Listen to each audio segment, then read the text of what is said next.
2h17 du matin. Son téléphone s'est allumé. Je pensais encore à la nuit dernière. Elle supposait que je ne me doutais de rien. 18 ans de mariage, 3 enfants, notre entreprise au bord du gouffre parce qu'elle n'avait pas pu s'empêcher de financer sa liaison avec la carte de crédit de la société. Quand je lui ai dit que je m'occuperais des papiers du divorce, elle s'est figée. Trop tard. Je m'appelle Antoine Laurent. J'ai 43 ans et j'ai passé les 2 dernières décennies à construire 2 choses, une famille et une entreprise. Les 2 semblaient solides jusqu'à un mardi soir où tout a commencé à se fissurer. J'étais dans notre bureau à domicile à Lyon, en train de terminer une proposition pour un client majeur. Notre cabinet de conseil en informatique, Laurent Solutions Digitales, était sur le point de décrocher un contrat avec une grande entreprise du CAC 40. Céline et moi avions monté cette affaire de toutes pièces à l'époque où Camille n'était qu'un bébé. Aujourd'hui, nous avions 15 employés, 3 enfants et une vie qui semblait parfaite de l'extérieur. L'horloge affichait 23h47. J'ai entendu la voiture de Céline se garer dans l'allée. Encore en retard, pour la 3e fois cette semaine.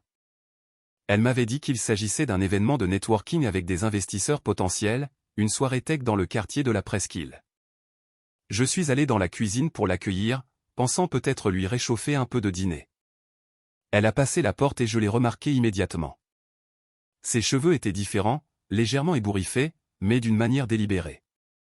Son rouge à lèvres était bavé au coin de la bouche et il y avait une odeur, pas son parfum, autre chose, quelque chose de masculin et de boisé. Céline a parlé en jetant son sac sur le comptoir. « Tu es encore debout. » « Je viens de terminer la proposition pour le groupe Moreau, ai-je répondu en observant son visage. « Comment s'est passée la soirée ? » Épuisante. Elle a enlevé ses talons et s'est dirigée vers les escaliers. « Je vais prendre une douche et m'écrouler. » Elle ne m'a pas regardé. Pas une seule fois. En 18 ans de mariage, Céline m'avait toujours regardé en rentrant à la maison. Elle m'avait toujours embrassé pour me dire bonjour. Elle m'avait toujours posé des questions sur ma journée avant de parler de la sienne. Je suis resté dans la cuisine à écouter l'eau couler à l'étage. Et quelque chose de glacial s'est installé dans ma poitrine. Pas de la panique, pas de la colère, juste une certitude silencieuse. Le genre de certitude qui apparaît quand votre instinct parle enfin plus fort que votre déni. Je suis retourné au bureau et j'ai ouvert mon ordinateur portable. J'ai trouvé son agenda, celui que nous partagions pour le travail. La soirée de networking de ce soir n'y figurait nulle part. J'ai vérifié sa messagerie professionnelle, celle à laquelle elle m'avait donné accès il y a des années pour des raisons de continuité d'activité. Rien sur une quelconque soirée, pas d'invitation dans le calendrier, pas de mail de confirmation. C'est à ce moment-là que j'ai commencé à chercher vraiment, et ce que j'ai trouvé allait détruire tout ce que je croyais savoir sur mon mariage. Le lendemain matin, j'ai agi comme si de rien n'était. J'ai fait du café, préparé des œufs brouillés pour les enfants, et j'ai interrogé Céline sur son emploi du temps. Elle était assise à la table de la cuisine, faisant défiler l'écran de son téléphone, levant à peine les yeux.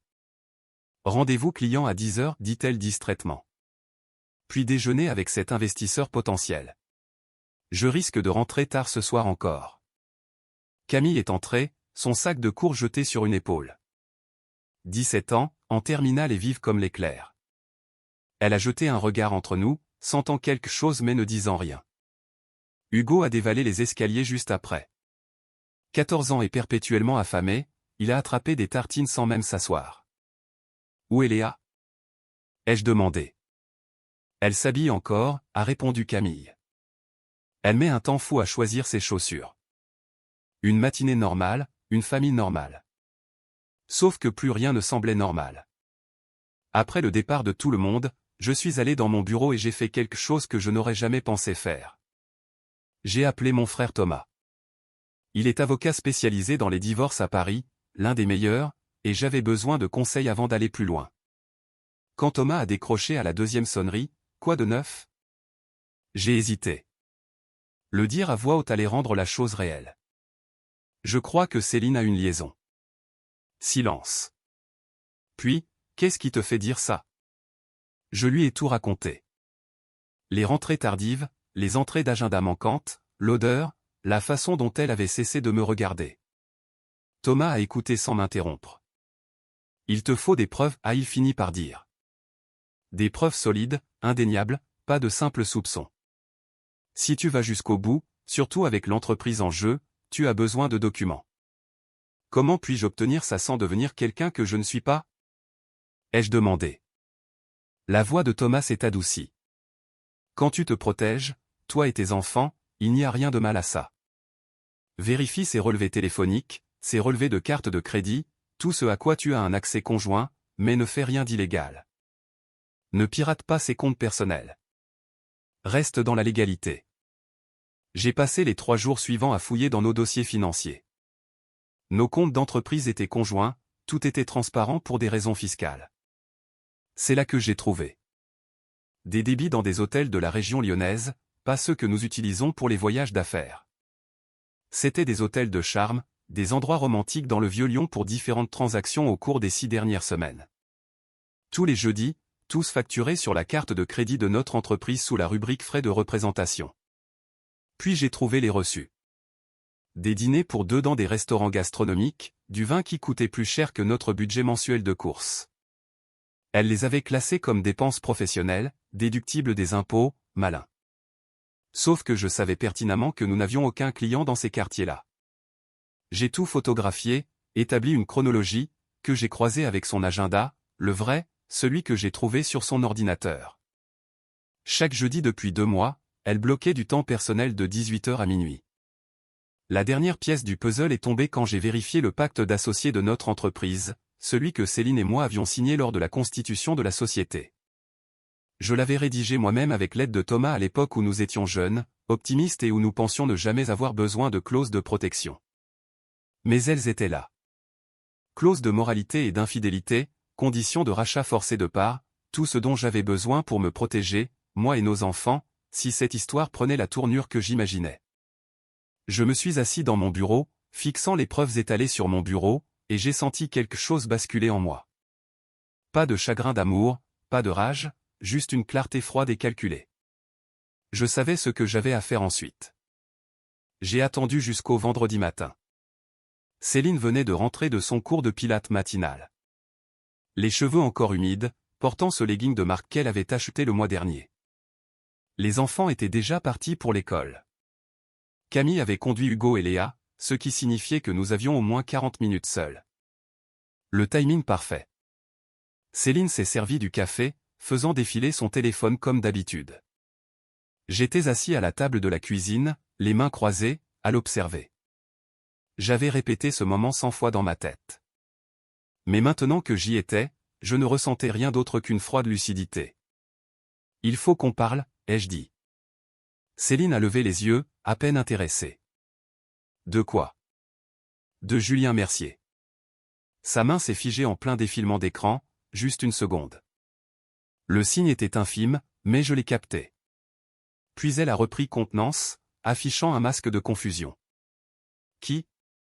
Le type que tu retrouves en cachette tous les jeudis soirs, ai-je dit, en gardant une voix calme et posée. Celui que tu factures sur le compte de notre entreprise comme frais de représentation. Celui qui t'aide à dépenser 8 000 € de l'argent de la société depuis 2 mois. Le visage de Céline a blêmi. Elle a posé son café lentement, prudemment, comme pour gagner du temps pour réfléchir. Antoine, je ne vois pas de quoi tu parles. J'ai fait glisser un dossier sur la table. Céline l'a fixé mais n'y a pas touché, comme s'il risquait de la brûler.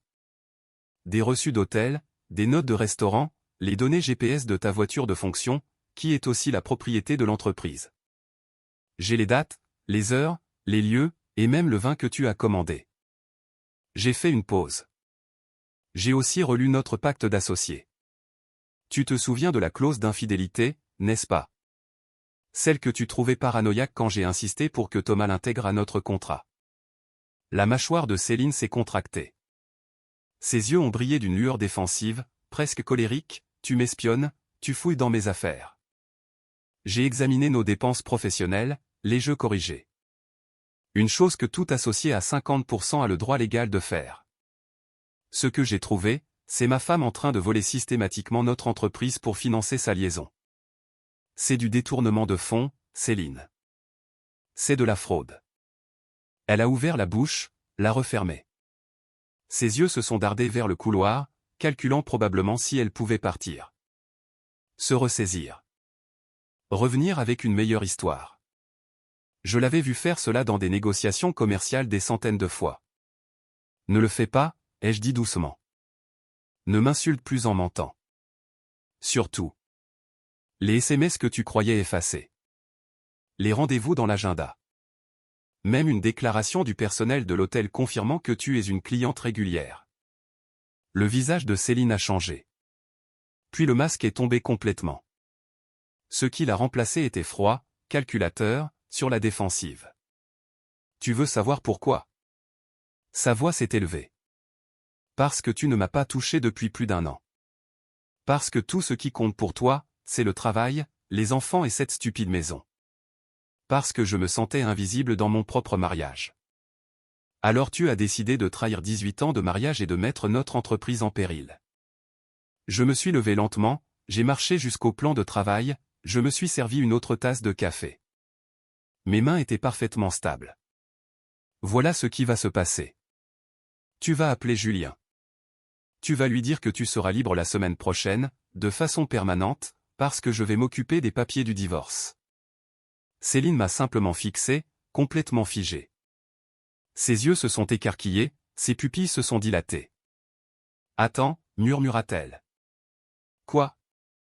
Tu m'as bien entendu. Tu n'es pas sérieux. Sa voix tremblait maintenant. Nous avons des enfants. Nous avons une entreprise. Nous avons une vie. Tu vas tout gâcher pour ça. Je l'ai regardé, vraiment regardé, et je n'ai ressenti qu'une profonde déception. Je ne gâche rien, Céline. C'est toi qui l'as fait. Au moment où tu as choisi de mentir, de voler, de trahir tout ce que nous avions construit ensemble. Fais tes valises. Tu peux aller chez ta sœur. Je veux que tu sois parti d'ici dimanche soir. Céline n'est pas partie sans faire d'histoire. Elle a passé l'heure suivante à utiliser toutes les tactiques de manipulation de son arsenal. D'abord il y a eu les larmes, les supplications, les promesses que ce n'était qu'une erreur, que Julien ne signifiait rien, qu'elle y mettrait fin immédiatement si je lui donnais juste une autre chance. Quand ça n'a pas marché, elle a essayé de négocier pour qu'on suive une thérapie de couple, pour qu'on puisse surmonter ça, affirmant que le divorce ferait plus de mal aux enfants que sa liaison ne pourrait jamais le faire. Face à mon absence de réaction, elle est devenue cruelle.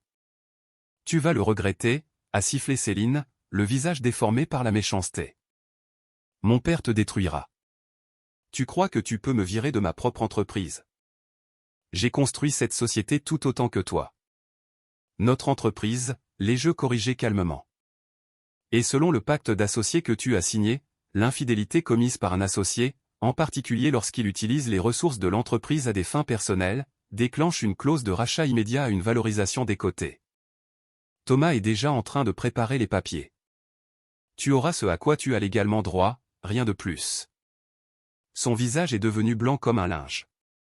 Tu as parlé de ça à ton frère? Tu l'as dit à Thomas. J'ai parlé à mon avocat pour protéger mes intérêts et ceux de mes enfants, ai-je dit fermement. Camille postule pour l'université l'année prochaine. Hugo et Léa ont besoin de stabilité, pas de chaos. Tu crois que je vais te laisser les entraîner dans ta chute? Te laisser détruire leur avenir parce que tu n'as pas su respecter tes vœux? Cela l'a fait taire pendant environ 10 secondes. Les enfants n'ont pas besoin de savoir ça, a dit Céline avec désespoir. On peut leur dire qu'on s'est éloigné. On peut rester civilisé. Je suis d'accord, ai-je répondu, c'est pourquoi tu vas faire tes valises calmement et partir sans faire de scandale. Parce que si tu m'obliges à expliquer à Camille pourquoi sa mère a détruit cette famille, je lui dirai la vérité. Cet après-midi-là, après que Céline se soit enfermée dans la chambre, je me suis assis avec Camille. Elle méritait de savoir la première, étant la plus âgée et la plus perspicace. Nous nous sommes assis dans mon bureau, la porte fermée, les bruits de la maison se calmant autour de nous. « Papa, qu'est-ce qui se passe » a demandé Camille immédiatement. « Maman pleure depuis ce matin et je vous ai entendu vous disputer. » J'ai pris une grande inspiration. Inutile de dorer la pilule. Ta mère et moi allons divorcer. Elle a une liaison depuis plusieurs mois. Et je ne suis pas prêt à rester dans un mariage sans confiance ni honnêteté. Camille m'a fixé. Je l'ai regardé assimiler la nouvelle, j'ai vu la confusion, puis la compréhension, puis la colère traverser son visage. C'est pour ça qu'elle était si souvent absente. Toutes ces réunions du jeudi soir. Oui. Je savais que quelque chose clochait, a dit Camille doucement. Sa voix tremblait, mais elle tenait le coup. Elle était différente, distante. Je pensais que vous étiez juste stressés par le travail tous les deux. Je suis désolé que tu l'aies remarqué, ai-je dit. J'aurais dû le voir plus tôt. Ne t'excuse pas. La mâchoire de Camille s'est crispée d'une façon qui me rappelait moi-même. C'est elle qui a fait ça, pas toi. Est-ce qu'on va s'en sortir? On s'en sortira très bien, ai-je promis. Plus que bien. Mais j'ai besoin que tu m'aides avec Hugo et Léa. Ils vont avoir besoin de leur grande sœur plus que jamais. Elle a hoché la tête, essuyant rapidement ses yeux. Et pour l'entreprise. Gamine intelligente, toujours avec 2 coups d'avance. Je rachète ses parts. L'entreprise va continuer. Nos employés garderont leur emploi. Rien ne change sur le plan professionnel. Ce soir-là, j'ai assis Hugo et Léa ensemble dans le salon. Hugo était assez grand pour gérer plus de détails. Léa avait besoin de vérités plus douces. Votre mère et moi avons décidé de divorcer, ai-je dit simplement. Parfois, les adultes font des erreurs et se blessent, et la meilleure chose à faire est de vivre séparément pour que nous puissions tous les deux être de meilleurs parents pour vous. Hugo est resté silencieux, son visage se fermant comme il le faisait quand il assimilait quelque chose de douloureux. Les yeux de Léa se sont immédiatement remplis de larmes. C'est de ma faute, a chuchoté Léa. Je l'ai prise sur mes genoux. Non, ma puce. Ça n'a rien à voir avec toi. C'est entre ta maman et moi. Vous trois êtes la meilleure chose qui me soit jamais arrivée, et ça ne changera jamais. Hugo a fini par parler. Où maman va-t-elle vivre? Chez tante Élise pour l'instant. Vous la verrez toujours. Nous allons mettre en place un planning. Dimanche soir, Céline était partie. Elle avait préparé 3 valises, pris sa voiture et était partie sans dire au revoir aux enfants. Elle a juste passé la porte pendant qu'ils étaient chez leur grand-mère. 18 ans de mariage, 3 enfants, et elle ne pouvait même pas les affronter. Camille m'a trouvé dans le garage ce soir-là où je rangeais des outils juste pour m'occuper les mains. Elle est vraiment partie? A demandé Camille. Oui. Tant mieux, a dit Camille doucement, avec ferveur. Elle ne te mérite pas, et elle ne nous mérite pas. J'ai serré ma fille dans mes bras et j'ai réalisé quelque chose de profond. Je n'étais pas brisé. Je n'étais même pas abîmé. J'étais libre. Le lundi matin m'a frappé comme un train en pleine face. J'étais dans mon bureau chez Laurent Solutions Digitales en train d'examiner les calculs préliminaires de rachat de parts que Thomas m'avait envoyés, quand Michel, notre assistante de direction, a frappé à ma porte. Antoine, il y a quelqu'un ici pour te voir. Il dit que c'est urgent. Il s'appelle Julien Mercier. Mon sang n'a fait qu'un tour, puis il s'est glacé, avant de laisser place à un calme absolu. Fais-le entrer. Julien Mercier est entré dans mon bureau comme s'il était le patron. Grand, confiant, portant un costume hors de prix qui criait l'argent de la tech. Il avait ce sourire étudié, le genre qui fonctionnait sur les investisseurs et qui, apparemment, avait fonctionné sur ma femme. Antoine Laurent. Julien a tendu la main. Je ne l'ai pas prise. Je l'ai juste regardée jusqu'à ce qu'il la baisse maladroitement. Je crois qu'il faut qu'on parle, a dit Julien, s'installant sans y avoir été invité sur la chaise en face de mon bureau. De quoi? Ai-je demandé. Du contrat Moreau, le projet pour le CAC 40 que vous proposez. Je suis le directeur technique du groupe Moreau. C'est moi qui évalue votre proposition. La pièce a légèrement tangué. Ce n'était pas possible. L'univers ne pouvait pas être aussi cruel ou aussi parfait. C'est une blague, ai-je dit d'un ton plat. Le sourire de Julien s'est élargi. Ce n'est pas une blague. Le monde est petit, n'est-ce pas? J'étudie votre proposition depuis 3 semaines. Du travail très impressionnant. Céline m'a aidé à comprendre les capacités de votre entreprise lors de nos rencontres. Elle était là. La suffisance, la provocation délibérée. Je me suis levé lentement, j'ai contourné mon bureau et j'ai fermé la porte. Puis je me suis tourné vers lui, gardant une voix parfaitement posée. Laisse-moi être très clair, ai-je dit.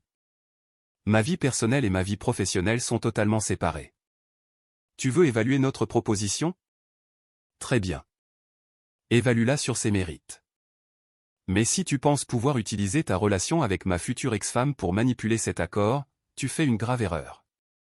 Le sourire de Julien a vacillé. Je n'essaie de rien manipuler. Alors pourquoi es-tu là? Ai-je demandé.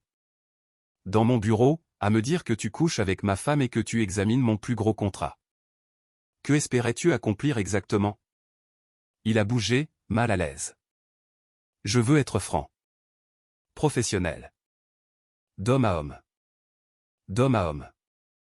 Je me suis approché. Un homme ne couche pas avec la femme d'un autre homme. Un homme n'utilise pas des opportunités professionnelles pour frotter ses liaisons au visage de quelqu'un. Tu veux être professionnel? Sors de mon bureau. Évalue la proposition objectivement. Prends ta décision en fonction du travail, pas des drames. Julien s'est levé. Tu en fais une affaire personnelle. Tu en as fait une affaire personnelle au moment où tu as touché à ma femme, ai-je répliqué. Maintenant tu es dans mon bureau pour essayer de faire quoi? M'intimider? Affirmer ta domination? Je ne me laisse pas intimider, Julien. Et si tu fais capoter cet accord à cause de ta relation avec Céline, je m'assurerai que tous les dirigeants de la tech à Lyon sachent exactement pourquoi.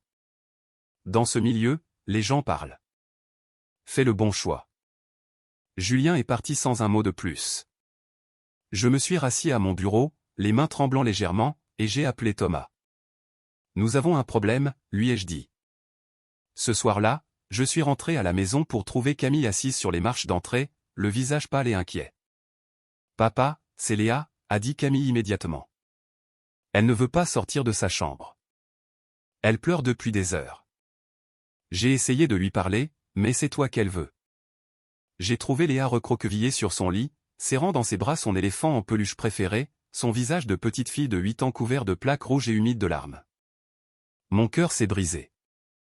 Et, ma puce, ai-je dit doucement, en m'asseyant sur le bord de son lit. Léa a levé les yeux vers moi. Est-ce que maman va revenir? Elle viendra te voir. C'est promis. Tu la verras tout le temps. Mais pourquoi elle est partie? La voix de Léa s'est brisée. Est-ce que j'ai fait une bêtise? Est-ce que je n'étais pas assez sage? Je l'ai prise sur mes genoux, la serrant fort. Écoute-moi, Léa. Rien de tout ça n'est de ta faute. Pas une seule seconde. Parfois, les grandes personnes font des erreurs et se blessent. Et la meilleure chose à faire, c'est de vivre séparément. Mais toi, Hugo et Camille, vous trois êtes parfaits. Vous êtes la meilleure partie de nous deux. Elle me manque. Léa a sangloté sur mon épaule. Je sais, mon bébé. Je sais. Hugo est apparu dans l'embrasure de la porte, silencieux et observateur. À 14 ans, il essayait d'être fort, mais je pouvais voir les fissures apparaître. Hugo, viens là, ai-je dit. Il a hésité, puis s'est approché. Je l'ai attiré dans l'étreinte lui aussi. Et nous sommes restés là, tous les trois, pendant que Léa pleurait et que Hugo refoulait ses propres larmes. On va s'en sortir. Je vous le promets. Je ne vais nulle part. Camille ne va nulle part. On va régler ça ensemble. Plus tard dans la nuit, après avoir endormi Léa et après qu'Hugo se soit retiré dans sa chambre, Camille m'a trouvé dans la cuisine. Maman a appelé. A dit Camille doucement. Elle veut parler aux enfants demain. D'accord. Je ne veux pas lui parler, a avoué Camille. Est-ce que c'est mal? Je l'ai prise dans mes bras. Non, chérie. Tu ressens ce que tu ressens, mais ça reste ta mère. Tôt ou tard, tu auras besoin de trouver un moyen de communiquer, même si tu es en colère. Je suis tellement en colère, papa. A murmuré Camille. Contre elle et ce qu'elle t'a fait. Ce qu'elle nous a fait. Je sais, ai-je dit. Moi aussi. Mais on ne peut pas laisser la colère nous empoisonner. Nous valons mieux que ça. Camille a hoché la tête contre mon épaule. Je suis heureuse que tu sois mon père. Je suis heureux que tu sois ma fille. Thomas m'a appelé jeudi matin avec une nouvelle qui a tout empiré.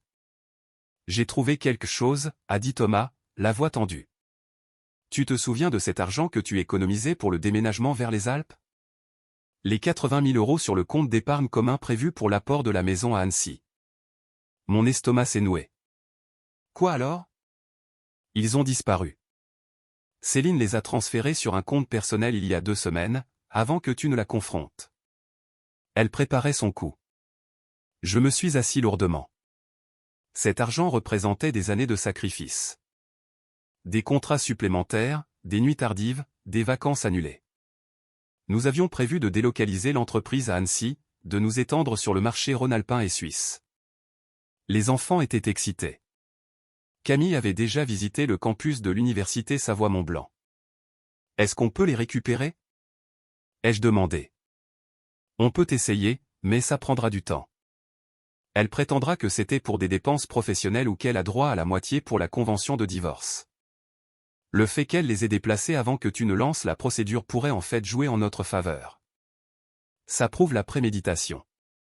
J'ai conduit jusqu'à la maison d'Élise, la sœur de Céline, où Céline logeait. Élise a ouvert la porte, l'air mal à l'aise. Elle n'est pas là, Antoine, a dit Élise. Je ne suis pas là pour me battre, ai-je répondu calmement. Mais elle a volé 80 000 € à notre famille. De l'argent destiné à l'avenir de nos enfants. J'ai besoin de savoir si tu es au courant de ce qu'elle fait. Le visage d'Élise s'est décomposé. Elle m'a dit que c'était son argent, que tu essayais de la laisser sur la paille. Élise, vérifie les dates du compte. Vérifie quand elle a fait le transfert. Je n'étais même pas au courant de sa liaison jusqu'à ce qu'elle ait déplacé cet argent. Elle a tout planifié. Elle se prépare à fuir depuis des mois. Élise avait l'air malade. Je vais lui parler. Ne te fatigue pas, ai-je dit. Sache juste que quand ça ira au tribunal, la vérité éclatera. Toute la vérité. Ce soir-là, Camille est venue me voir avec son téléphone. Papa, il faut que tu vois ça.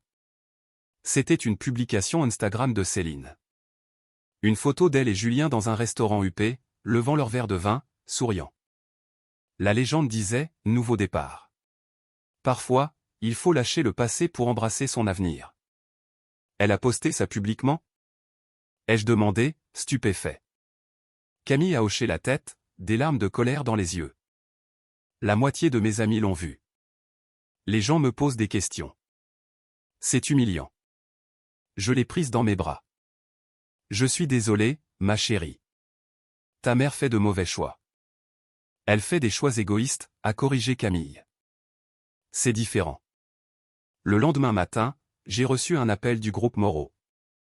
Pas de Julien, mais de sa patronne. Monsieur Laurent, je suis Sylvie Martin, PDG du groupe Moreau. Je crois comprendre qu'il y a eu un conflit personnel entre vous et l'un de mes directeurs concernant votre proposition. J'ai choisi mes mots avec soin. Il y a eu quelques complications, oui. Julien Mercier ne travaille plus pour cette entreprise, a dit Sylvie sans détour.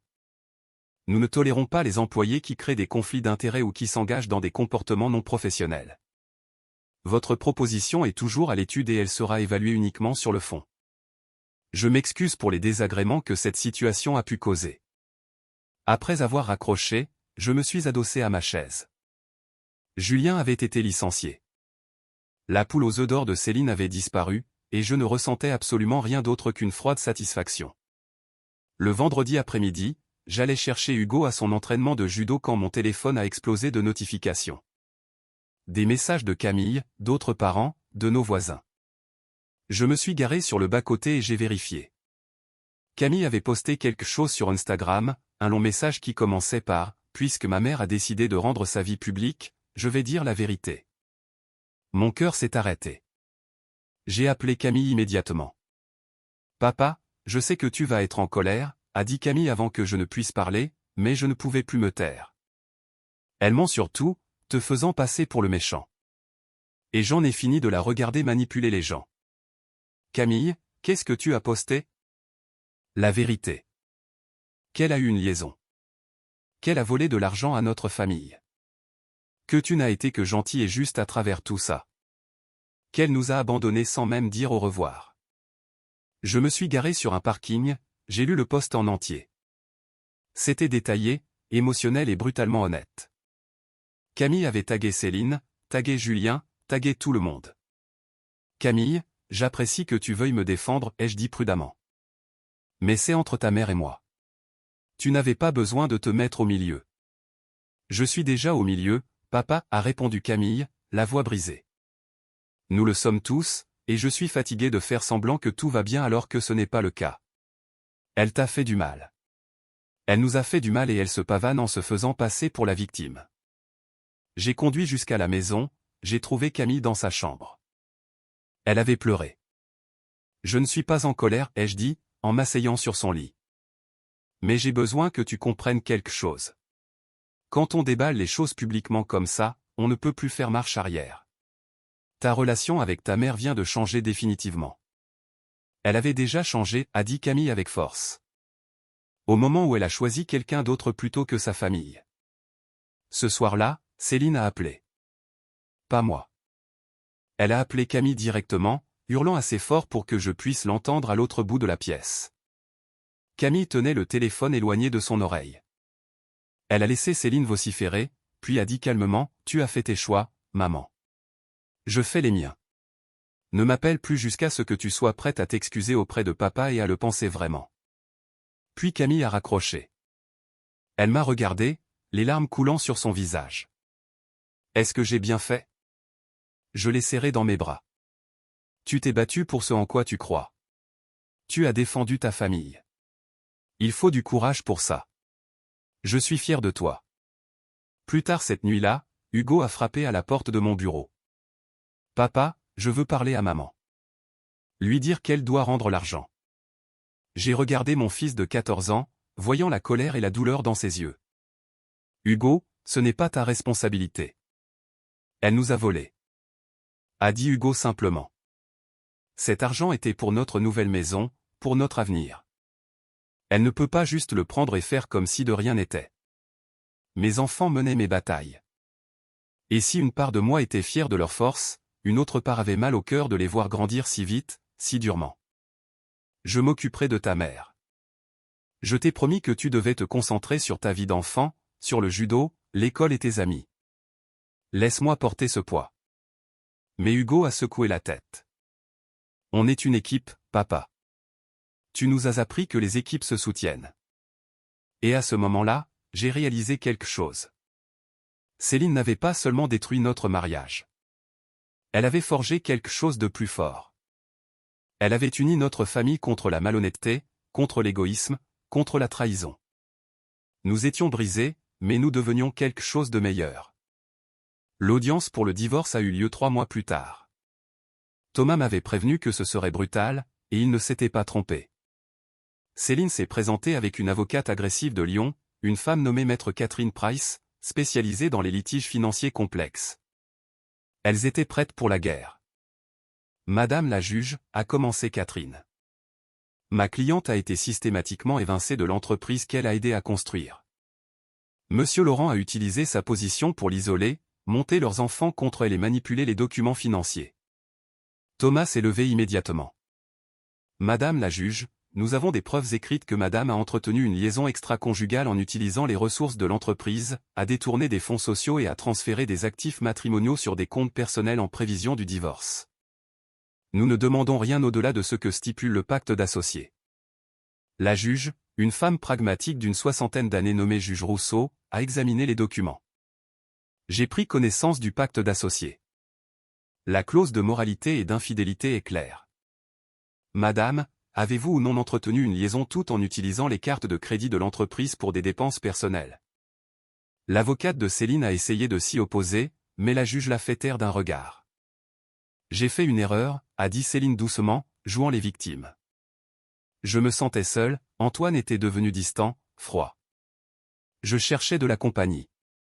Ce n'est pas ce que je vous ai demandé. L'a interrompu la juge Rousseau. Avez-vous utilisé les fonds de l'entreprise pour des dépenses personnelles liées à une liaison extra-conjugale? Céline a hésité. Oui, mais... Et avez-vous transféré 80 000 € d'un compte d'épargne joint vers un compte personnel avant la procédure de divorce? Cet argent était à moi, a argumenté Céline. Je l'ai gagné, moi aussi. Thomas s'est levé de nouveau. Madame la juge, cet argent était spécifiquement destiné à un déménagement familial et à l'expansion de l'entreprise vers Annecy. Madame l'a transféré 3 semaines avant même que Monsieur Laurent ne découvre la liaison. Nous avons des documents prouvant la préméditation. La juge a examiné d'autres documents. J'ordonne la restitution immédiate de 75% de cet argent sur un compte joint dans l'attente du partage final des biens. Madame, vous recevrez le montant de rachat de vos parts selon les termes du pacte d'associés, ce qui, compte tenu des circonstances, est généreux. Le visage de Céline est devenu blanc. Catherine Price a essayé de protester, mais la juge avait pris sa décision. À l'extérieur de la salle d'audience, Céline s'est approchée de moi, les larmes coulant sur son visage. « Antoine, s'il te plaît, ne fais pas ça. On peut encore arranger les choses. » « Il n'y a rien à arranger, ai-je dit calmement. Tu as fait tes choix. Maintenant, tu dois en assumer les conséquences. » Et Julien, a-t-elle dit avec désespoir. Il a perdu son travail à cause de toi. Il a des difficultés. On a besoin de cet argent. Je l'ai regardé, sincèrement choqué. Tu me demandes de financer ta liaison après tout ça? Je te demande d'avoir de la compassion, a répondu Céline. J'ai de la compassion, ai-je dit. Pour nos enfants, pour la famille que tu as détruite, pour l'avenir que tu as gâché. Mais pour toi et Julien, vous devez vous débrouiller seuls. Thomas m'a éloigné avant que je ne puisse dire quoi que ce soit d'autre. Allez, viens, tu as gagné. J'avais gagné, mais je n'avais pas l'impression d'avoir gagné. J'avais juste l'impression d'avoir survécu. 8 mois après la finalisation du divorce, je me tenais dans le salon de notre nouvelle maison à Annecy, regardant les déménageurs porter les meubles. Camille venait de commencer sa première année à l'université Savoie-Mont-Blanc. Hugo s'épanouissait dans son nouveau lycée, capitaine de l'équipe de judo. Léa s'était fait des amis dans sa classe de CE2 et parlait à peine de sa mère. L'entreprise avait survécu, plus que survécu, sans les drames de Céline et les interférences de Julien. Nous avions décroché le contrat Moreau et 2 autres clients du CAC 40. J'avais promu mon développeur principal au rang d'associé, recruté de nouveaux talents et ouvert nos bureaux à Annecy en avance sur le planning. Céline avait emménagé avec Julien, qui avait trouvé du travail dans une plus petite entreprise technologique à la moitié de son salaire précédent. Elle avait dilapidé l'argent de son rachat de parts en 4 mois, avait essayé de me traîner de nouveau en justice pour obtenir plus d'argent, et avait perdu. Camille refusait de lui parler. Hugo la voyait une fois par mois par obligation. Léa posait parfois des questions sur elle, mais ne semblait pas particulièrement intéressée à l'idée de lui rendre visite. Bernard, le père de Céline, était devenu une présence régulière dans nos vies. L'homme de 68 ans venait assister aux compétitions de judo d'Hugo, emmenait Léa au parc le samedi et dînait avec nous le dimanche une fois par mois. « Tu es un homme bien, Antoine. » m'avait dit Bernard après un dîner. Mieux que ce que ma fille méritait. Je suis désolé pour ce qu'elle t'a fait traverser. Tes petits-enfants avaient besoin de leur grand-père. Lui avais-je répondu, c'est ça qui compte maintenant. Camille est descendue en portant un carton de livres. Papa, où veux-tu mettre ça? Où tu veux. Lui ai-je dit, c'est ta maison aussi. Elle a souri, le premier vrai sourire que je voyais d'elle depuis des mois. On se sent bien ici, comme si on pouvait enfin respirer. Ce soir-là, après que les enfants se soient endormis, je me suis assis sur la terrasse arrière de notre nouvelle maison, regardant les montagnes au loin. Mon téléphone a vibré, un message de Thomas. Julien a déposé le bilan. Céline appelle tout le monde pour réclamer de l'argent. Juste pour info. J'ai supprimé le message. Leurs problèmes n'étaient plus les miens. J'ai pensé à l'homme que j'étais 1 an plus tôt. Celui qui avait découvert la trahison de sa femme et pensait que son monde s'effondrait. J'avais eu tort. Mon monde ne s'était pas effondré. Il avait juste été purgé de la pourriture pour que quelque chose de plus fort puisse pousser.